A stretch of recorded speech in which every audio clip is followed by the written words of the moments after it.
Ассалаумағалейкум көрермендер, бұл Қазақ Төбет арнасы. Бүгін біз Сарыағашқа Дербесек ауылына питомник тамашалауға бара жатырмыз. Бізбен бірге болыңыздар. Кеттік.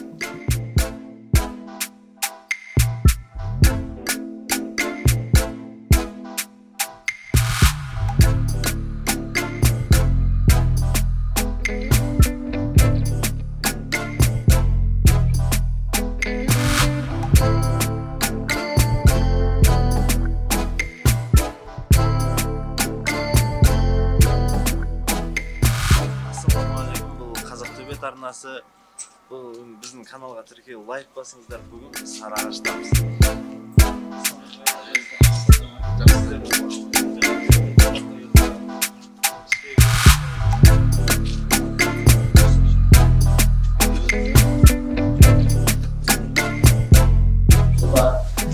Ал жігіттер қош келдіңдер. Біздің Дербесек проекттің шаңырағына мына дастарханға қош келдіңдер. Рахмет сендерге осындай Төбет, Қазы Төбет Федерациясының дамуына көп атсалысасыңдар. Терлетуге өткен егесіңдер, рахмет. Мен сәтті пайдаланып, мына ағаларымызды таныстырып өтейін.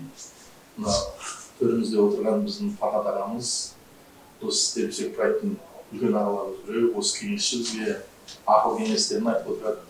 Төбетті қалай бағу, қалай баптау, бәрін үйретіп отыратын осы кісіміз, осы ағамыз біздің өмір ұзақ болсын. Одан кейін Сұлтан ағамыз отыр. Ақыл кеңестерін айтып отырады осы кісілер бізге. Біз енді қызметтеміз, орта буындамыз. Есім Бауыржан, осы Дербесек елді мекен тұрғынымыз. Қонаққа бүгін келіп отқан екенсіздер, рахмет. Одан кейін Әкімжан, кешіресіздер, Ербол бауырымыз бар. Тамырмен осы Дербесек проекттің жігіттеріміз, әйтеуір біз өзіміз осы топ құрып, проект құрып, сөйлеуге атсалысып жүрген жігіттер осы жердегілер. Одан кейін Әкімжан деген бәрі таниды бұл жігітті. Жаңағы тестовый испытанияда көп арқа сүйіміз осы немізге көп үлесін қосып отыр. Осы Южный регионда қазір аты өзгеріп, Орта Азия чемпионатына атсалысып жатқан жігіт осы. Жаңағы иттерді салмақтарын өлшейді, иттерді жаңағы төбеттерді тестілеген кезде қайсының шамасына қайсы келетінін, былайша айтқанда, орысша айтқанда парлайды. Себебі итке азық бермеу керек қой. Шамасы жететін итпен қоятын, сол нәрсені бәрін зерттеп, жетіп, бізбен ақылдасады. Ақылды болып осы жігітті қолдап отырамыз әйтеуір. Одан кейін Дәурен бауырымыз көп иттер,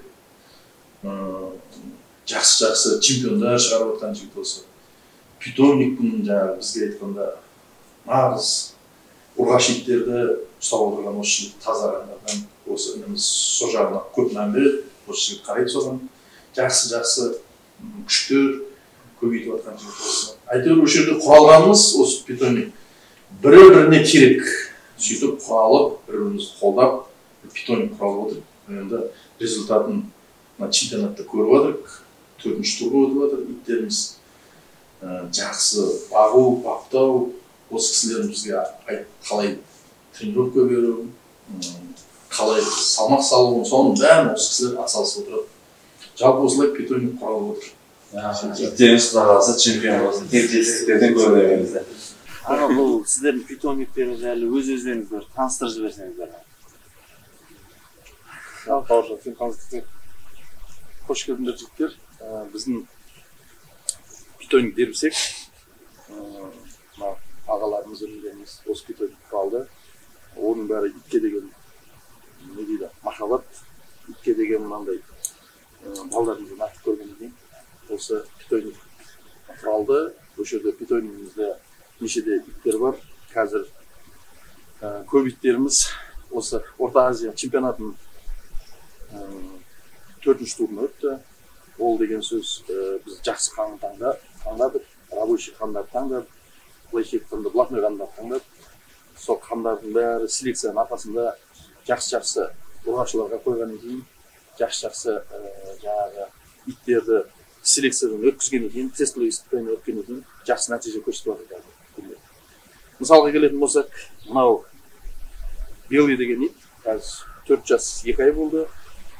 Қазір четвертьфиналда өзінің жақсы жағынан көрсетіп отыр. Тестілік испытанияда адамға міне көріп отырғандай өте жуас келеді. Салмағы 64-65 килограмм ит. Қазір бұл үстінен легендарный Ахуш деген сол келіп отыр. Астынан келгенде ұрғашы осы Қазақстанның 2 дүркіні чемпионы Тарзан. 2009-2013 чемпион. 2009-2013 чемпион болған Тарзан деген. Содан түскен ұрғашының осының шешесі болды. Астынан сол болды. Бұл төбетке қызығушылық, сол елі қалай келдіңіз бұлар? Төбетке қызығушылығымыз біріншіден жалпы өзіміз мейірімді жанымыз деп ойлаймыз бәріміз. Адамға деген өте бауырмал болған екен. Одан қалса мына төбетке бұл да бір жануар Алла тағала жаратқан. Одан қалса осы ауылда бәріміз мал ұстаймыз, мал шаруашылығын дамытамыз. Өте қажет нәрсе бұл бізге төбет. Содан кейін осы кішкене кезімізден осы төбетке қызығып, бұлардың бойцовый качестволарын бәрін анықтап, сөйтіп сол салада жұмыс істеп келіп жатырмық. Енді біздің көрермендердің бәріне қызығы итке қалай тамақтандыру, күшікті қалай бағу керек, сол жайлы түсіндіріп берсеңіз, бәріне қызық сол сұраққа. Итке күшікке деген кезде керек болса кішкене кезде соскамен сүт те береміз оларға да. Кәдімгі соскамен сүт те береміз.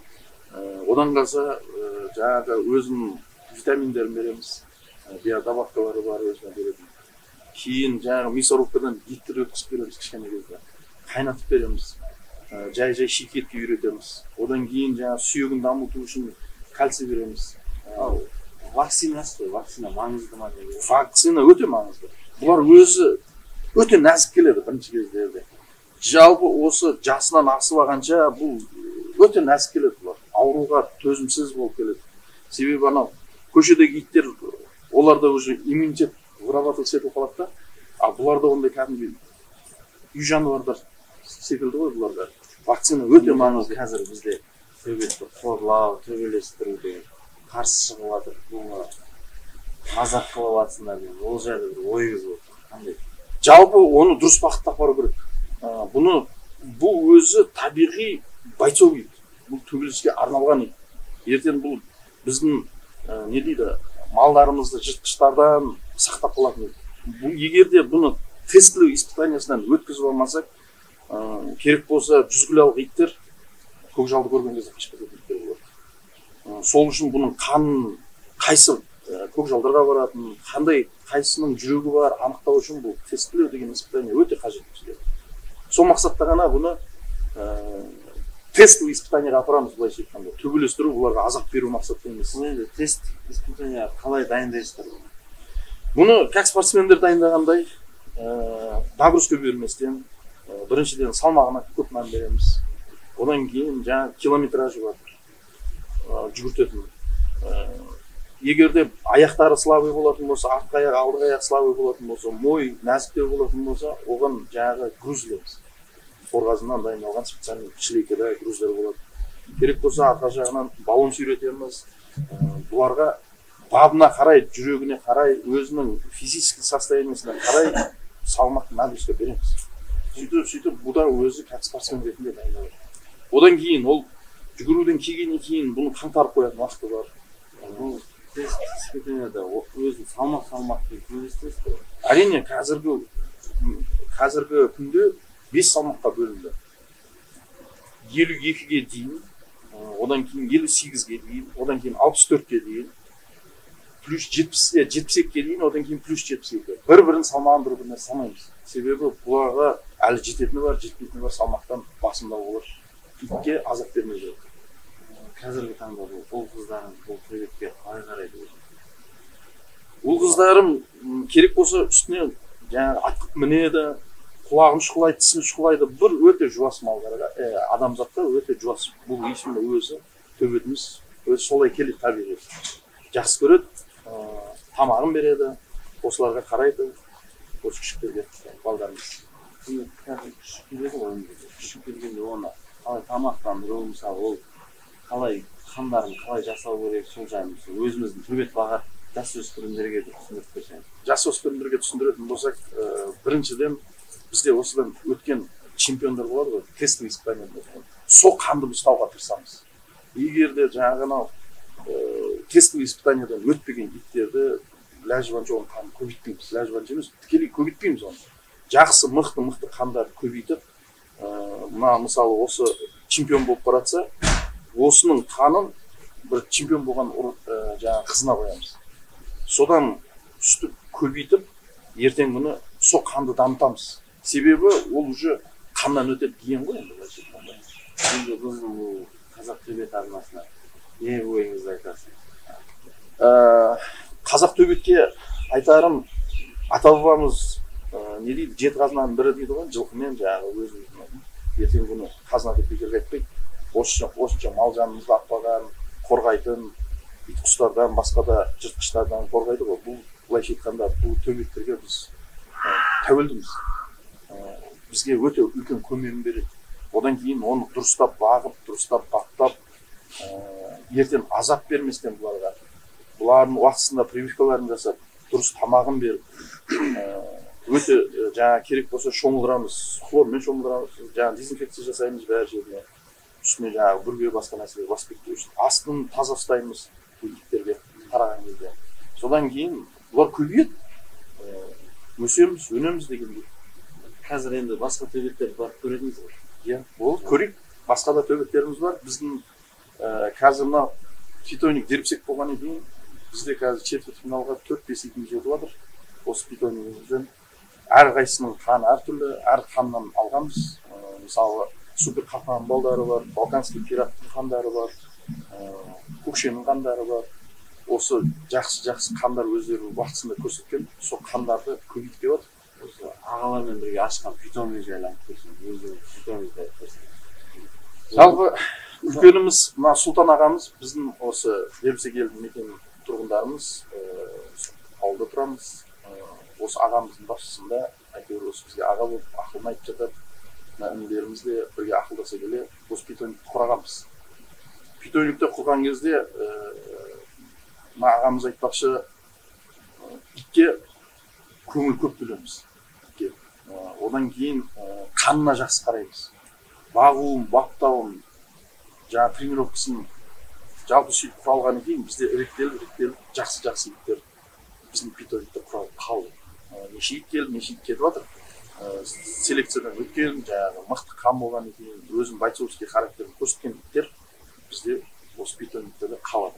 Келешекте соның қандарын көбейтуге қазір жаңадан күшіктер дүниеге келіп жатыр. Олардың бағып, баптауын, ол күшіктерді де әрине бір жасынан асқан кезде притравочный қойлар дейді. Соны қойып көреміз. Содан өткенде ары қарай асыраймыз. Өздеріңіз ұйымдастырып жатқан тестілеуді айтып берсеңіз, тестілеу сынақты. Тест бағанағыдай айтып өткенде бірінші мақсат иттің бойцовый характерін анықтап алу. Тек сол мақсатта ғана.